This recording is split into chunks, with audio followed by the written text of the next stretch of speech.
우리 지난주 암송 구절 같이 한번 볼까요? 지난주 암송 구절 같이 보겠습니다. 우리 암송 구절 같이 보죠. 같이 합니다. 시작.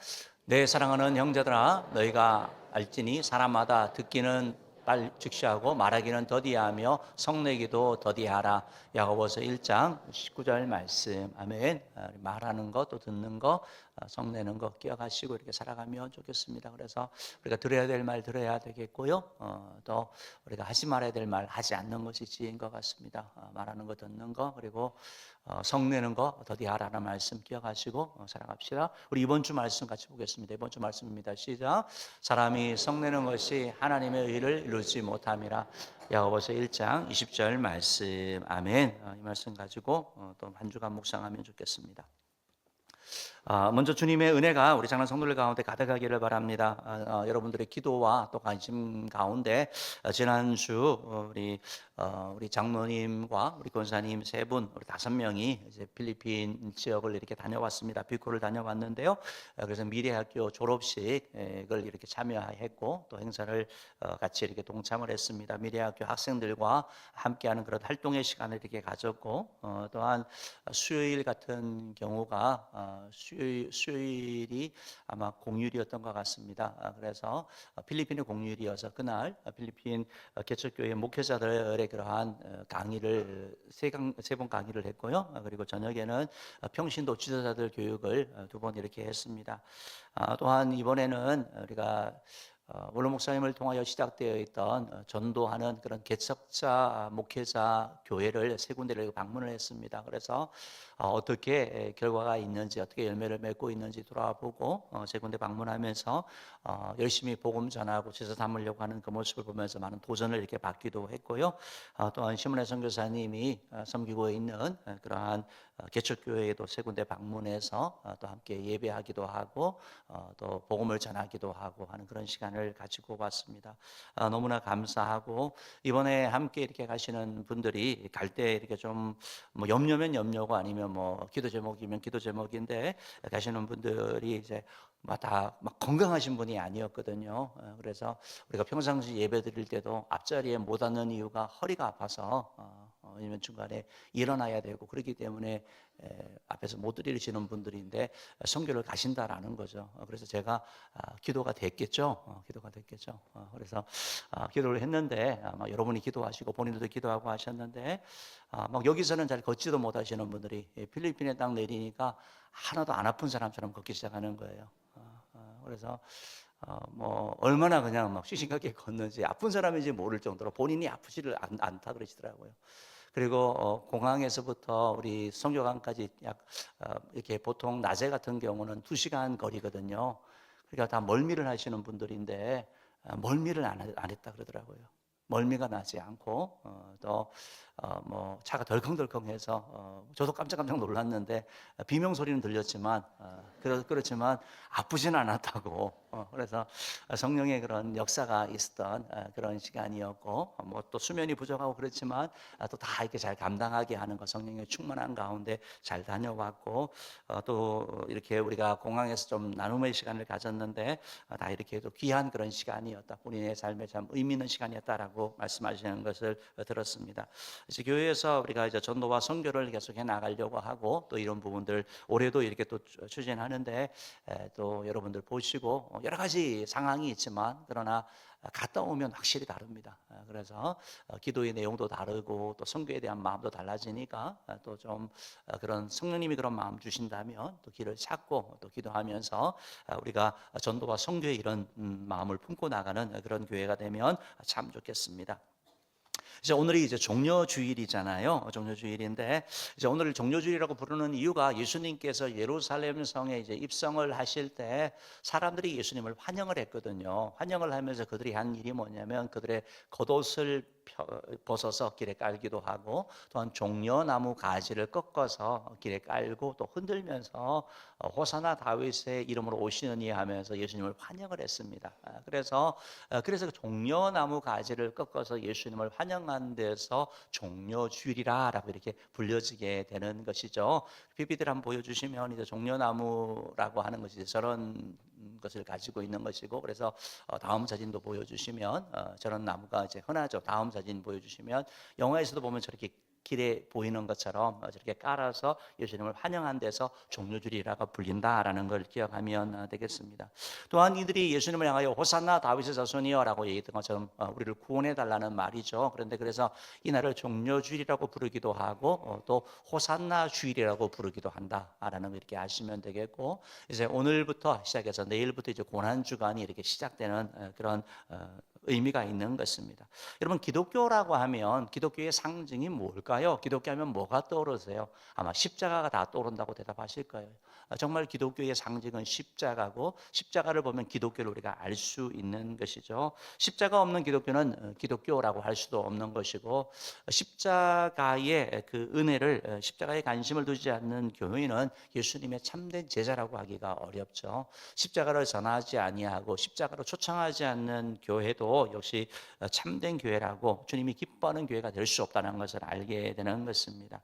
오늘날 많은 여성분들이 이제 귀걸이를 한다든지 목걸이를 한다든지 십자가를 하고 이렇게 다니는 것을 보게 됩니다. 우리는 이것에 너무나 익숙하기 때문에 놀라지 않습니다. 그러나 여러분 한번 생각해 보십시오. 만약에 우리 여성 성도님들이 사형을 시키는 그러한 그 교수대의 이런 모형을 목걸이를 하고 다닌다든지, 아니면 전기의자, 사람을 죽이는 그걸 만약에 하고 다닌다고 한다면 그건 되게 이상하고 뭔가 좀 불편한 것이죠. 여러분, 그렇지만 십자가가 당시에는 바로 그런 의미였다라는 것입니다. 가장 잔인한 사형 방법 중에 하나였고, 그래서 십자가를 생각할 때는 정말 부끄럽고 수치스럽고 가장 고통스럽고 저주스러운 것이 바로 십자가에 대한 죽음. 그래서 형만은 면하게 해달라고 요청하는 것이 당시의 사람들이었다고 합니다. 이런 것이 너무나 고통스럽고 또 한 번에 죽는 것이 아니라 장시간 고통을 당하는 그런 비참함들, 비인간적인 것들 때문에 로마 제국에서도 AD 315년에는 십자가형으로는 사용하지 말라라고 얘기한 것처럼 사형을 폐지했다라고 하는 거죠. 그만큼 잔인한 것이 바로 십자가형인데요. 바로 하나님의 아들이신 예수님, 죄가 없으신 예수님께서 바로 십자가를 지시고 골고다 언덕을 오르셨고, 또 골고다에서 십자가에 못 박혀 죽으셨고 부활하심으로 말미암아 십자가는 기독교의 상징이 된 것을 말씀하고 있는 것이죠. 저주의 십자가, 수치의 십자가, 그리고 파멸의 십자가가 예수님을 통하여 자랑스러운 십자가, 영광의 십자가, 승리의 십자가, 사랑의 십자가, 화목의 십자가로 변하게 된 것을 말씀하고 있습니다. 그래서 성경은 십자가에 대한 강조를 많이 합니다. 여러분, 우리가 성경 가운데, 신약 성경 가운데 복음서가 있잖아요. 마태, 마가, 누가 복음서가 있으면 그 복음의 상당 부분이 뭘 다루고 있냐면 예수님의 고난주간 행적을 다루고 있습니다. 마태복음 같은 경우는 28장으로 구성되어져 있는데 그 가운데 21장부터 27장까지가 예수님의 마지막 한 주간의 행적을 담고 있습니다. 마가복음 같은 거는 16장까지 구성되어져 있는데 11장부터 15장까지가 바로 예수님의 고난 주간의 행적을 담고 있습니다. 한 주간의 행적을 이만큼 담고 있는 거예요. 그러니까 뭐 퍼센티지로 따지면 반 정도, 25%, 4분의 1 정도가 되는 것을 얘기를 하는 것이죠. 또한 뭐 그 1% 되기는 것 같기도 하고, 누가복음 같은 경우는 24장으로 구성되어져 있는데 19장부터 23장까지, 요한복음은 21장인데 12장부터 19장까지 약 50% 가까운 부분을 요한복음은 담고 있다라는 걸 보게 되는 거죠. 복음서 기자들이 아니 우리가 좋아하는 예수님 막 기적을 행하고 막 고치고 막 이런 걸 가지고 자세하게 설명해 주면 너무 재밌기도 하고 아주 막 신나기도 할 것 같은데, 그런 내용이 주된 것이 아니라 성경은 결국 예수님의 십자가를 전하고 있다는 걸 여러분 기억하셔야 되는. 그래서 성경의 이 내용이 바로 십자가를 향하고 있고 십자가로 이끌기 위한 예수님의 그러한 기적과 역사라는 것을 보게 되는 것이죠. 또한 우리가 뭐 아는 다른 복음서의 내용, 다른 서신서의 내용들도 십자가에 일어난 것을 설명하는 것들, 또 그걸 통하여 이루어진 일들을 소개하고 있는 것을 보게 됩니다. 다음 주가 되면 이제 우리가 성찬식을 거행하게 되는데, 성찬식에 사용하는 떡과 잔, 그것이 무엇을 상징합니까? 그것이 바로 고난당하신 예수님을 상징하는 거 아닙니까? 나를 위해 찢기신 예수님의 몸과 피를 상징하는 것처럼 다 예수님의 십자가로 우리를 이끌어가고 있다라는 것을 여러분 기억하셔야 된다라는 것입니다. 그럼 십자가로 말미암아 성도가 어떤 사람이냐라고 할 때 성도는 바로 십자가를 바로 이해하고 십자가의 능력을 아는 자다라는 것을 여러분 기억하시면 되겠습니다. 그래서 오늘 이제 예수님으로 말미암아 이런 변화가 일어났잖아요. 십자가가 원래는 사용 도구였는데 예수님으로 말미암아 이것은 사용 도구가 아니고 바로 영광스럽고 또 찬란하게 빛나는 그러한 기독교의 상징이 되었다. 부끄러운 것이 아니라 수치스러운 것이 아니라 자랑스러운 십자가로 변했다는 것을 기억하는 것이죠. 여러분, 예수님의 그 십자가는 바로 예수님은 죄인을 의인되게 하십니다. 악을 행하던 자가 선을 행하는 자로 변화시키는 것이 바로 십자가의 능력인 것이죠. 불안과 두려움으로 살아가던 사람, 염려 걱정으로 살아가는 사람의 그 10년 가운데 평화를 주는 것이 바로 십자가의 능력이다라는 것입니다. 그리하여 질병과 연약함 가운데 살아가는 사람들에게도 치료의 역사를 일으키는 것, 무너져 간 자에게 힘을 주시는 것이 바로 변화의 능력, 바로 십자가의 능력이다라는 것입니다. 오늘 세 가지 부분을 이렇게 좀 간략하게 살펴보려고 합니다. 첫 번째로 십자가는 하나님의 공의를 알게 하는 능력이 있습니다. 십자가가 사용 도구죠. 십자가는 죄인이 죽는다라는 걸 보여주는 거예요. 죄에 대한 대가를 치러야 된다는 것을 십자가는 말씀하고 있습니다. 그래서 어느 누구든지 죄가 있으면 대가를 치러야 되는 거예요. 죄에 대하여는 어느 누구도 면죄부가 없다라는 걸 기억해야 되는 것입니다. 그래서 우리가 보통 생각하기에는 죄를 짓고 나서도 내가 기억 못하는 그런 경우들도 있고, 또 죄는 그거 별거 아니야, 다 하는 건데 하면서 가볍게 여기기도 하고 잊어버리기도 하지만, 숨기기도 하지만, 그러나 하나님 앞에서 죄는 숨길 수 없다라는 거. 그래서 하나님의 공의에 의해서 하나님은 죄에 대하여는 항상 심판을 받게 한다라는 것이 바로 십자가입니다. 그래서 십자가는 하나님이 죄를 벌하신다라는 것을 아주 우리에게 상징적으로 보여주는 거예요. 죄인은 반드시 죽게 된다는 것, 죄인은 죄값을 치러야 된다는 것이 바로 하나님의 공의고, 그것이 바로 십자가가 우리에게 말씀하고 있다는 것입니다. 여러분, 그런데 하나님이 공의로운 심판 가운데 예외적으로 피할 수 있는 사람, 자유로운 사람이 누가 있을까요? 로마서 3장 10절 말씀 보면 이런 말씀이 있습니다. 읽어봅시다. 시작. 기록된 바 의인은 없나니 하나도 없으며. 하나도 없다라는 거예요. 십자가에 안 달릴 수 있는 사람 아무도 없다라는 거예요. 죄의 대가를 치르지 않을 사람이 아무도 없다라고 말씀하고 있습니다. 로마서 3장 23절도 우리에게 이렇게 말씀하고 있습니다. 읽어봅시다. 시작. 모든 사람이 죄를 범하였음에 하나님의 영광에 이르지 못하더니. 그러니까 다 죄를 범했다라고 말하고 있는 거죠. 그것이 말로 하는 죄든 행동으로 하는 죄든 생각으로 하는 죄든 그 어떤 죄든지 죄를 범하지 않은 사람이 아무도 없다라는 거예요. 아무리 훌륭해 보이고 아무리 빼어나 보이는 사람도 역시 죄인이라고 말씀하고, 하나님이 주신 그 영광의 그 아름다운 모습이 이루지 못하는 타락된 모습으로 살아가게 되는 거, 그것을 말씀하고 있습니다. 다 죄인인데 뭐라고 말씀하니까 로마서 6장 23절은 죄인은 대가가 있는 걸 말씀하고 있습니다. 읽어봅시다. 시작. 죄의 삭은 사망이요 하나님의 은사는 그리스도 예수 우리 주 안에 있는 영생이니라. 그러니까 죄의 삭은 사망이라는 것은 죄에 대한 반드시 대가를 치러야 되는 거예요. 바로 십자가가 말씀하고 있는 거예요. 십자가에 죽은 그 죽음이, 그 사람이 죄인이라서 죽는데 나는 괜찮은 게 아니고 나도 하나님 앞에 죄로 말미암아 죽을 수밖에 없는 존재라는 것이 바로 십자가가 우리에게 말씀하고 있다. 그래서 십자가는 바로 우리의 죄에 대하여 그런 경각심, 죄에 대한 무서움을, 하나님의 공의로우신 하나님의 모습을 보여준다라는 것입니다. 또한 아울러서 십자가는 우리에게 죄인인 것을 깨닫게 하는 거예요. 우리가 사실 생각을 하기에 내가 뭐 죄인이야, 그래도 내가 나름대로 괜찮게 살고 착하게 살고 모범적으로 사는데 내가 무슨 죄인이야 라고 생각을 하게 되는 거죠. 그렇지만 십자가 앞에 나가게 되면, 예수님 앞에 나가면 내가 죄인이라고 고백하게 되는 것입니다. 여러분, 우리가 전도를 하면 그런 얘기를 하세요. 교회 가는 거 싫어. 왜 그냥 나보고 자꾸 죄인이래. 내가 무슨 교도소를 갔다 왔냐? 내가 그렇게 나쁜 사람이야? 근데 왜 자꾸 나보고 죄인이래? 이런 사람들의 반응이 있습니다. 전도를 하면요. 그렇지만 그랬던 사람들이 십자가 앞에 나가게 되고 예수님을 만나게 되면 스스로 고백합니다. 내가 죄인입니다 라고 고백하게 되는 것, 이게 바로 십자가의 능력이다라는 것입니다. 그럼 우리가 아는 베드로 같은 경우도 갈릴리 호수에서 고기를 잡고 있었는데 어부로 살아서니까 특별한 문제되는 사람은 아니었던 거죠. 고기를 많이 잡았는데 어느 날은 고기가 안 잡힌 거예요. 이상하다라고 생각을 하고, 참 재수가 없는 날이다라고 생각할 수 있는 거잖아요. 그러고 나서 그물을 싣는 가운데 예수님이 오셔가지고 배를 빌려달라는 것입니다. 그리고 배를 빌려 빌려주니까 예수님이 그곳에서 말씀을 전하는 거예요, 사람들에게. 그러고 나서 예수님이 베드로에게 하시는 말씀이 뭐냐면 깊은 곳에 가서 그물을 던지라 라고 말씀하는 거예요. 그 말씀에 너무나 권위가 있었기 때문에 그 말씀 앞에 순종해서 그물을 내렸더니 많은 고기를 가졌다라고 성경이 말씀하고 있습니다. 그러면 야, 행제했네, 배를 빌려줬더니 예수님이 나에게 이렇게 보답을 주셨네 라고 생각한 것이 아니라 베드로가 뭐라고 고백을 하냐면 주여 나는 죄인으로서이다, 나를 떠나서라고 고백하거든요. 누가복음 5장 8절 말씀을 한번 같이 읽어봅시다. 시작. 시몬 베드로가 이를 보고 예수의 무릎 아래 이르되 주여 나를 떠나소서 나는 죄인이로소이다 하니. 아니, 많은 걸 얻었고 뭔가 잘 됐는데 그것에 그걸 본 것이 아니라 예수님을 발견하게 되는 거.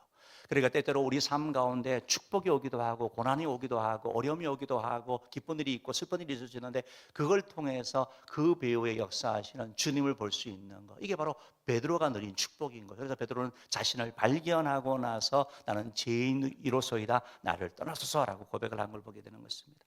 여러분, 마찬가지로 사도 바울 같은 경우도 그는 뭐 너무나 의로운 그런 사람이었죠. 명문가 출신이었고 공부도 많이 했고 뭐 사회적인 위치도 있었고 하나님에 대한 열심이 대단해서 예수 믿는 자를 잡아 죽이는 일을 했던 거잖아요. 그래서 다메섹이라는 지역까지 가서, 다마스커스 오늘날에 그 지역 가서 예수 믿는 자를 잡아오려고 했던 거예요, 예루살렘으로. 그곳에 가는 도중 가운데 그가 하늘로부터 음성을 듣는 거죠. 사울아 사울아 네가 어찌하여 나를 핍박하느냐. 사울이 깜짝 놀라는 거죠. 당신 누구십니까? 나는 네가 핍박하는 예수다라고 합니다. 나는 핍박한 적이 없다라고 얘기를 하는 거죠. 그렇지만 주님께서 바로 믿는 자를 핍박한 것이 바로 나를 핍박했다라는 말씀을 하게 되고, 이 만남이 사도 바울의 인생을 바꾸게 되는 거죠. 사울에서 바울이 되는 일이 일어나게 되고, 그가 나서 이렇게 고백을 하는 거죠. 고린도전서 1장 15절 말씀인가요? 한번 디모데전서 1장 15절 말씀 읽어봅시다. 시작. 미쁘다 모든 사람이 받을 만한 이 말이여 그리스도 예수께서 죄인을 구원하시려고 세상에 임하셨다 하였도다. 죄인 중에 내가 개순이라. 죄인 중에 내가 죄수다, 개수다라고 이렇게 고백을 하는 거예요. 나도 많은 사람처럼 과거에 교회를 핍박하고 했던 그런 죄인 중에 하나였다라고 말하면서 이 복음, 이 말 받을 만하다. 예수께서 죄인을 구원하려고 이 땅에 오셨다. 예수 십자가의 구원의 복음을 전하는 것을 보게 되는 것이죠. 여러분, 십자가는 우리의 사회적인 신분이나 어떤 뭐 위치, 내가 많이 가지고 많이 배우고 아니면 못 가지고 못 배웠다, 내가 건강하다 약하다, 이걸 통해서 말씀하는 게 아니라 우리 모두가 주님 앞에 죄인인 것을 발견하게 하는 것이고, 그리고 죄의 무서움을 우리가 알게 하는 것을 말씀하고 있는 것입니다. 사랑하는 성도 여러분, 십자가는 바로 죄를 깨닫게 하는 것입니다. 우리가 죄인인 것을 발견하게 하는 것이 바로 하나님이 죄인에 대하여 심판하는 것, 죄는 결국 죽는다는 것에 대한 것이 바로 십자가를 통하여 우리에게 말씀하고 있다는 것입니다. 그러므로 말미암아 저와 여러분이 죄에 대하여 가볍게 여기지 아니하고 경각심을 가지고 죄를 짓지 않으려고 사랑하는 저 여러분들에게 주님으로 축복합니다. 두 번째로, 십자가는 하나님의 사랑을 우리 가운데 알게 하는 능력이 있습니다. 십자가는 하나님의 사랑을 알게 하는 거예요. 여러분, 죄인이 십자가에 죽는데 그 십자가에 누가 돌아가셨습니까? 예수님이 돌아가셨거든요. 예수님이 도대체 왜 십자가에 죽으셔야 되느냐라는 거죠. 우리가 이런 질문을 할 수밖에 없는 것입니다. 예수님은 왜 십자가에서 죽으셔야 되셨습니까? 죄인이 아니고 죄를 짓지 않은 예수님께서 왜 십자가에 죽으셔야 되냐라는 것이죠. 왜입니까? 하나님의 사랑 때문에 그런 것이죠. 하나님의 사랑으로 말미암아 우리를 위하여 예수님이 대신 죽어주셨다라는 것이 바로 예수님의 십자가가 우리에게 가르쳐주시는 말씀인 것이죠. 요한복음 3장 16절 말씀처럼 하나님이 세상을 이처럼 사랑하사 독생자를 주셨으니 이는 그를 믿는 자마다 멸망하지 않고 영생을 얻게 하려. 죄로 말미암아 멸망하는 것이 아니라 예수님을 통하여 영생을 얻게 되는 것, 예수님을 통하여 평안을 누리게 되는 것, 예수님을 통하여 행복한 삶을 누리고 지옥이 아닌 천국에 가는 것을 위하여 예수님을 보내주셨다라고, 하나님이 우리를 사랑하셔서 이렇게 하셨다라고 말씀하고 있는 것이죠.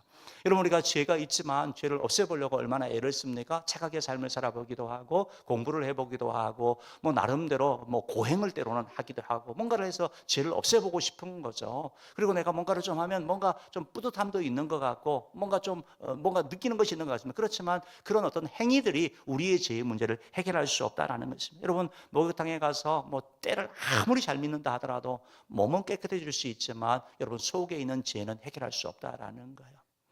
여러분, 페인트 칠을 아무리 잘한다 하더라도 페인트 그 속에 있는 어떻게 보면 회칠한 무덤이라는 말처럼 무덤 속에 바리새인들의 삶들, 겉으로 보기에는 멀쩡하고 깨끗해 보이지만 그 속이 썩어버린, 그 속이 병든 그 삶에 대한 지적을 말씀하시는 것처럼 우리 속에 온갖 죄의 그런 뿌리들이, 미움식이, 질투를 비롯해 가지고 하나님을 떠남으로 말미암아 우리 가운데 생긴 그런 불안함들, 시기심들, 용사전 이런 마음들이 우리 가운데 가득한 것을 보게 되는 거죠.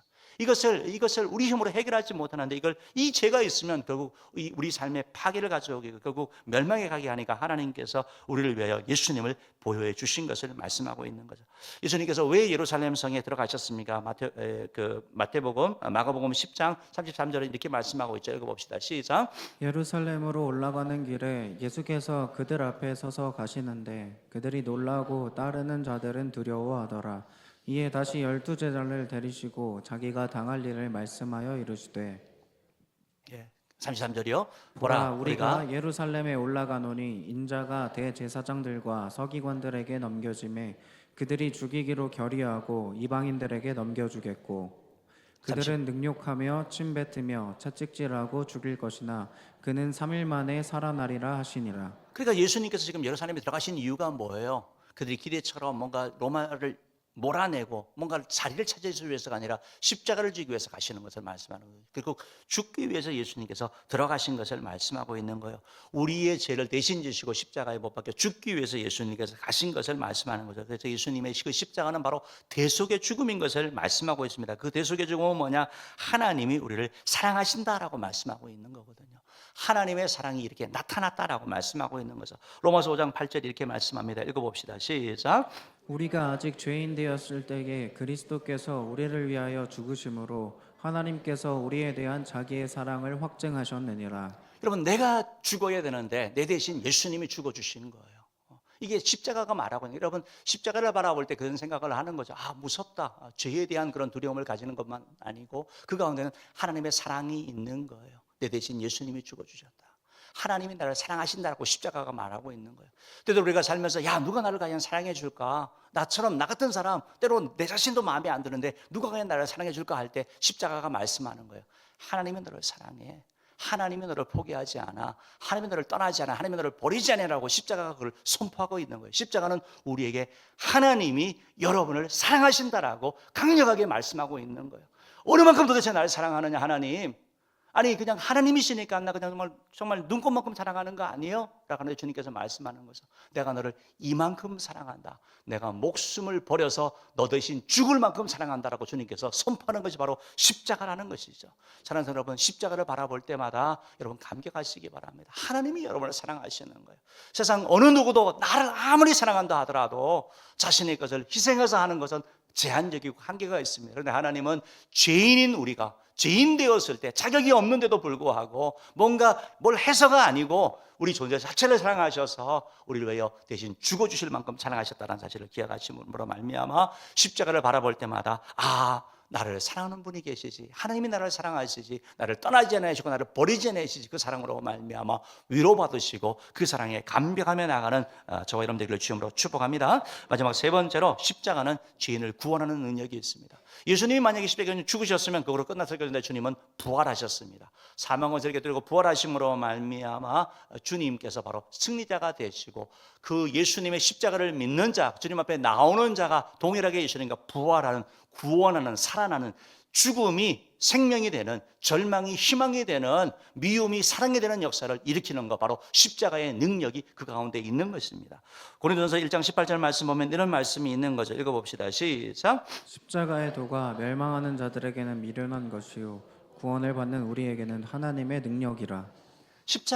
십자가의 도는 십자가의 말씀을 얘기를 합니다.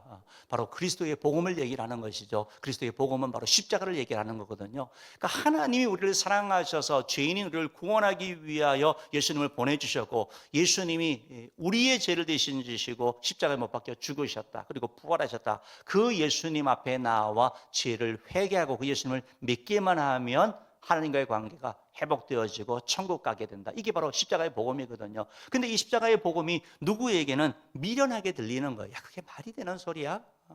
어리석은 거 아니야? 정말 지식이 필요한 거고 뭔가 좀 심오한 것이 있어야지. 그거 믿는다고 그냥 구원받는다고? 말도 안 돼. 이것이 바로 십자가가 똑같은 십자가인데 누구에게는 미련한 것처럼 들리는 거예요. 또 누구에게는 이것이 바로 하나님의 능력이 되는 것, 구원이 되는 것, 그것을 믿음으로 말미암아 역사가 일어나는 것을 말씀하고 있는 거죠. PPT 한번 보여주시면 한번 이거 좀 한번 보죠. 이게 뭐 금강산이라는 것이 북한에 있는 금강산이라는 것인데 이게 만물상이래요. 만물상. 다음 사진 보여주시면 되겠고요. 다음 사진도요. 너무나 아름다운 곳이래요. 그런데 만물상의 특징이 뭐냐면 똑같은 그런 바위인데 내 기분 상태에 따라서 다르게 보인대요. 내가 마음이 기분이 좋고 하면 막 기쁜 일이 있는 것처럼 보여지고 내가 마음이 슬프면 마치 그 장례식장처럼 이렇게 보여진대요. 똑같은 건데 다르게 보인다는 이게 만물상이거든요. 여러분 복음이 똑같은 거예요. 그런데 누구에게는 이게 멸망이 되는 거고 누구에게는 구원이 되는 거예요. 여러분 예수님이 십자가에 두 강도가 있었잖아요. 두 강도가 다 나쁜 사람들이에요. 정말 때려 죽일 사람이에요. 그래서 다 십자가 질 만큼 흉악한 사람들이에요. 똑같이 예수님을 비방했어요. 예수님을 험담했어요. 처음에는요. 그러다가 갑자기 한 사람이 이상해지는 거예요. 그 가운데 한 사람이 뭐라고 얘기를 하냐면 예수님에 대해 욕하지 말라는 거예요. 같이 십자가에 지금 있는 사람에게. 저 사람은 우리와 다르다고 얘기를 하는 거예요. 우리는 우리가 지은 죄에 대한 대가를 받는 것이지만 예수님은 그렇지 않다라고 말하면서 예수님은 우리와 다른 존재라고 말하고 있는 거예요. 그러면서 그가 하는 얘기가 뭐냐면 예수님 주님의 나라 갈 때 나를 기억해 달라고 말하거든요. 그러니까 이 한마디 고백을 통해 주님이 뭐라고 말씀하면 오늘 네가 나와 함께 나그네 있을 것이다 라고 말씀하고 있는 거예요. 십자가에 같이 죽어가고 있습니다. 십자가의 도가 그 가운데 있습니다. 똑같이 우습게 보이고 비웃음처럼 여겨졌습니다. 그런데 한 사람에게는 그 도가 구원의 하나님의 능력처럼 보여져서 예수님을 구주로 영접하는 일이 일어나는 것이고 누구 한 사람에게는 여전한 어리석은 어떻게 보면 똑같은 그런 존재. 야, 뭐 너 하나님의 아들이라면서 너 많은 기적도 행했잖아. 우리를 십자가에서 내려오게 해달라고 하면서 그런 조롱하는 그런 자리로 꺼져버리는 그 인생이 그렇게 끝나버리는 자로 바뀐다는 것입니다.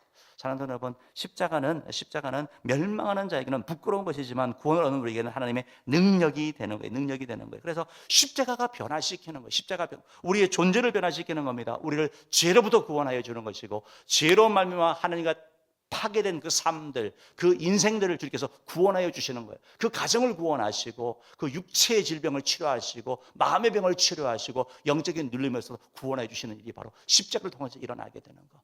우리의 영혼의 구원만 아니라 삶의 온전한 구원이 바로 이 십자가를 통해서 일어나는 것을 말씀하고 있는 것이죠. 그렇기 때문에 사도 바울은 이 복음을 알고 나가지고 여기에 그냥 완전히 그냥 감복하는 거예요. 로마서 1장 16절 말씀 읽어봅시다. 시작. 내가 복음을 부끄러워하지 아니하노니 이 복음은 모든 믿는 자에게 구원을 주시는 하나님의 능력이 됨이라. 먼저는 유대인에게요 그리고 헬라인에게로다. 복음을 부끄러워하지 않아요. 복음이 자랑스러운 거예요. 십자가가 자랑스러운 거예요. 왜냐하면 믿기만 하면 구원 받으니까. 아니 돈으로 한다 그러면 돈 없는 사람은 어떻게 구원 받냐고요. 지식이 부족하면 똑똑하지 못한 사람은 어떻게 구원받냐고요. 근데 주님께서 믿기만 하면 구원받는다니까 사도 바울이 힘있게 증거하는 이 복음이 되는 것이죠. 그러고 나서 사도 바울이 완전히 십자가만 알려고 하는 그런 자로 바뀌게 되거든. 이 가치를 알게 되니까 십자가의 하나님의 사랑을 알게 되고 십자가를 통하여 우리 인간의 실체를 보게 되고 십자가를 통하여 그 절망 가운데 있는 인간들이 살아날 수 있는, 회복될 수 있는, 변화될 수 있는 것이 바로 십자가 된 것을 알게 되니까 그가 이렇게 고백을 하는 거예요. 그러면서 2장 2절 말씀 읽어봅시다. 읽어봅니다. 시작. 내가 너희 중에서 예수 그리스도와 그가 십자가에 못 박히신 것 외에는 아무것도 알지 아니하기로 작정하였음이라. 십자가 외에는 내가 다른 거 알 필요 없다라는. 그가 많은 지식인이거든요. 많은 공부를 한 사람이에요. 누군가가 논쟁을 하더라도 절대 지지 않는 사람이에요. 그런데 그가 이제는 십자가만 자랑하는 사람이 되는 거예요. 이전에 알던 모든 것들을 배설물로 여긴다는 것처럼 그가 그렇게 고백을 하며 나가게 되는 걸 보게 되거든요. 갈라디아서 6장 14절은 이렇게 말씀하고 있죠. 읽어봅시다. 시작. 그러나 내게는 우리 주 예수 그리스도의 십자가 외에 결코 자랑할 것이 없으니 그리스도로 말미암아 세상이 나를 대하여 십자가에 못 박히고 내가 또한 세상을 대하여 그러하니라. 그러니까 오직 십자가만 자랑하고 십자가만. 다른 얘기한 게 아니라 사도 바울의 인생이 십자가를 통해 우리의 죄사함 받고 십자가를 통해 우리가 구원받고 십자가에는 하나님의 사랑이 있습니다. 십자가 앞에 나가면 달라집니다. 이 복음을 힘있게 전했던 것이죠. 그러면서 1장 22절 말씀 이렇게 보면 또 계속 이런 얘기가 있습니다. 봅시다. 시작. 유대인은 표적을 구하고 헬라인은 지혜를 찾으나 우리는 십자가에 못 박힌 그리스도를 전하니. 십자가 못 박힌 그리스도라는 24절 말씀도 읽어봅시다. 시작. 그리스도는 하나님의 능력이요 하나님의 지혜니라. 그렇죠. 하나님의 능력이 하나님의 지혜인 거죠. 누구든지 믿기만 하면 구원받는다는 거, 이게 하나님의 지혜인 것이죠. 교만하지 않고 겸손한 자에게 주시는 축복인 것을 그래서 사도 바울은 평생 이 십자가 복음을 전하다가 십자가를 자랑하다가 십자가를 증거하다가 주님 앞에 갔고 그가 주께 칭찬과 상급을 받는 줄 믿습니다. 여러분, 지난주 우리가 필리핀을 다녀왔지만 시몬의 선교사님이 필리핀에 가셔서 지금 이제 30년이 넘었다 그러시더라고요. 그래서 처녀의 몸으로 가서 왜 그렇게 갔을까요? 십자가 때문에 간 거거든요. 무슨 관계가 있습니까? 필리핀 현지인들, 필리핀의 필리핀어도 아니고 필리핀에 있는 소수 부족인 아이따라는 필리핀 내에서도 버림받는 그런 집도 없는, 어떻게 보면 난민과 같은 그 사람들에게 다가갔거든요. 이게 십자가 사랑으로 가는 거거든요. 하나님이 강건하실 때 가는 걸 말하고 있습니다. 여러분, 우리도 다 그런 은혜를 누렸어요. 마지막 그 시몬의 선교사님 생각하면서 이분 한번 소개하고 설교를 마치겠습니다. 다시 한번 사진 보여주시면 좋겠는데요. 이분도 십자가에 사로잡힌 거예요. 우리 양화진 묘지에 가면, 외국 묘지에 가면 이게 있습니다. 루빅 캔드릭이라는 여자분이에요. 여자분인데 이분이 한국에 와서 8개월간 사역하다가 세상을 떠나요. 맹장염에 걸렸는데 수술하고 그냥 세상을 떠나게 되는 거예요. 그래서 묘지가 저기 있어요. 그리고 내 묘지를 한국에 묻어달라 그래요, 이분이. 다음 사진 한번 보여주십시오. 그러니까 저렇게 저분이에요, 저분이. 루빅 캔드릭이라는 분이. 그러니까 볼 때 되게 직접 이렇게 그냥 좀 멋있잖아요, 그죠? 사람이 뭔가 있는 것 같잖아요. 그러니까 저런 걸 가지고 왜 그 옛날에 풍토병이 많고 말도 통하지 않은 조선 땅에 왔을까? 저분이 이 땅에 8개월이 있으면서 죽기 전에 부모에게 쓴 편지가 있거든요. 편지의 내용이 이런 게 있어요. 마지막 편지인데요. 이곳은 참 아름다운 곳입니다. 모두들 하나님을 닮은 사람들 같아요. 선한 마음과 복음에 대한 열정으로 보아 이미 아마 몇십 년이 지나면 조선은 주님의 사랑이 넘치는 곳이 될 것 같습니다. 그러나 한편에서는 탄압이 점점 심해지고 있습니다. 선교 본부에서는 다들 철수하라고 했지만 그래도 대부분의 선교사들은 자기들이 전도한 조선인들과 아직도 숨어서 예배를 드리고 있습니다. 오늘은 유난히도 집에 가고 싶어요. 저는 이 땅에 저의 심장을 묻겠습니다. 바로 이것은 조선에 대한 제 열정이 아니라 하나님께서 조선을 향한 열정이라는 것을 알게 되었습니다. 아빠, 엄마 사랑합니다. 이런 편지를 보냈거든요. 그리고 나서 8개월의 삶을 살고 죽게 돼요. 그리고 나서 자기 죽기 전에 자기와 함께 했던 그 대학부 선교회 단체에 편지를 하는 거예요. 뭐라고 얘기를 하냐면 내가 만약 죽으면, 우리 텍사스에 좀 왔거든요. 텍사스 청년들에게 10명, 20명씩 50명씩 아침 저녁으로 한국으로 나오라고 계속 전하라고, 도전하라고 얘기를 하고, 그가 한 내용 가운데 이게 있습니다. 만일 내게 1천의 생명이 있다면 그것을 모두 한국에 주려고 합니다 라는 유명한 말이거든요. 저게 비석에 새겨져 있어요. 그래서 그 선교회에서 돈을 모아가지고 우리가 어떻게 할까 할 때 캔드릭이 했던 말을 우리가 심자 해서 저게 양화진 묘지에 이렇게 있거든요. 왜 그렇습니까? 십자가가 능력이 있기 때문에 그거거든요. 십자가가 변화이기 때문에 그런 거거든요. 십자가는 하나님의 사랑이기 때문에 그렇다라는 거. 그래요. 저 캔드릭은 정말 8개월 동안 사역하고 그냥 끝났지만 그녀에게 도전받은 사람들, 그 선교회에서 20명의 사람이 선교사로 나왔다고 해요. 그 가운데 일부는 우리 한국으로 나왔다고 얘기를 하고요. 여러분, 다시 한번 우리가 고난주간 이렇게 보내면서 다시 한번 생각하는 것은 십자가는 바로 하나님 우리에 대한 사랑이십니다. 죄인인 우리의 삶을 알게 하고 우리를 살 수 있는 길은 십자가밖에 없는 것이고, 그 십자가 앞에 나아갈 때 주님께서 우리를 변화시키시고 우리를 새롭게 하시고 우리를 구원하실 것입니다. 바라기는 저 여러분 모두가 이 십자가의 복음 가운데 들어가기를 바라고, 또 이 귀한 십자가의 복음을 힘있게 증거하는 그런 저 여러분 되기를 주님으로 축복합니다. 기도하겠습니다.